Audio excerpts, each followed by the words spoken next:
We went from $8 billion in the hole to $2 billion in the black. We've cut $5 billion in taxes, and we've grown 350,000 jobs. Ohio Governor John Kasich letting his voice be heard on a crowded stage at tonight's Republican debate as he hopes to raise his profile among voters nationwide. Good evening, everyone. I'm Cabot Ray. And I'm Ellie Merritt. Colleen Marshall is live at Quicken Loans Arena in Cleveland with more on tonight's first presidential debate. And Colleen, we had some fireworks tonight. It was a good one. Yeah, it got a little feisty. You know, what a welcome, though, all of the candidates got here in Cleveland. This was a pretty good night for the Republican Party. And the tickets to get into this arena were free, but I guess you could say the people who went in really got their money's worth. And your very own governor of Ohio. The loudest introductory applause coming for John Kasich, who had clear hometown advantage. From the first question, fireworks flew. Donald Trump, the only candidate refusing to pledge to support the GOP nominee, no matter who it is, or to commit to not run as an independent.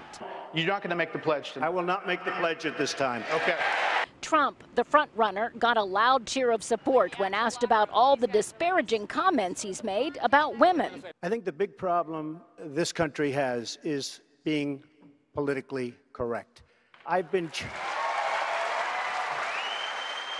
been challenged by so many people, and I don't frankly have time for total political correctness. The first question to John Kasich didn't come until 9:20, predictably asked to defend his expansion of Medicaid based on his faith. The working poor, instead of them having come into the emergency rooms where it costs more, where they're sicker and we end up paying, we brought a program in here to make sure that people could get on their feet.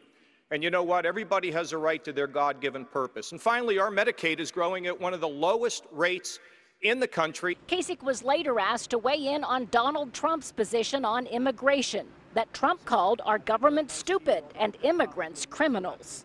Donald Trump's hitting a nerve in this country. He is. He's hitting a nerve for us. Government is working for him. And for people that want to just tune them out, they're making a mistake. The packed arena was engaged and entertained by questions on hot-button topics, from the Bush dynasty. I'm my own man. I govern as a conservative, and I govern effectively. To ISIS. I'm the leading voice in America for not arming the allies of ISIS. To abortion.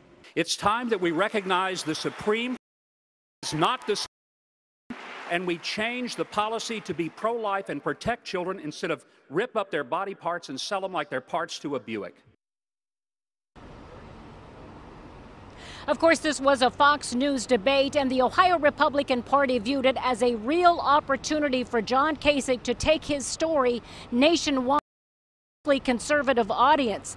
The Democrats were also meeting tonight here for a watch party in Cleveland. They saw it as an opportunity to tell their own version of the Kasich story. So he spins his yarn to the country about some great Ohio story, and the truth is Ohioan families need to see more jobs, higher wages, a better education system. But with 10 people on the stage, it's very hard for people to actually get the reality of what's going on into the discussion.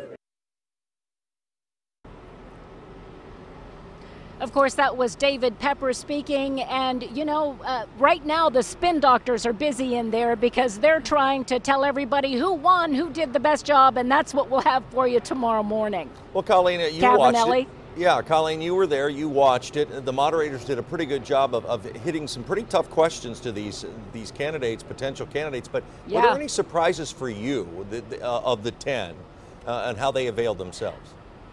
You know, do you know the biggest surprise for me wasn't from the candidates, but the fact that everyone was talking about Donald Trump was going to be more low-key.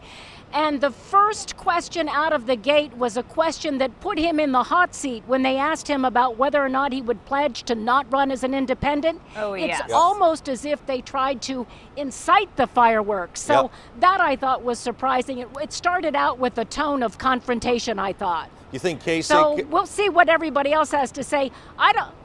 About Kasich, John Kasich, do you think he availed himself Kev, well? if you're asking me about Kasich. Yes. I think he did a great job of telling his story to the public and letting America know what he stands for and what he believes he's done here in Ohio. Okay, very good. Colleen, thank you very much. We appreciate your reports up there, and we'll see you back here tomorrow. Now, today, the Democratic National Committee unveiled plans to hold 6 presidential debates starting this fall. The first is scheduled for October 13th in Nevada. NBC4 is your place for politics. For all the latest on national, state, and local politics, head to ohio-votes.com.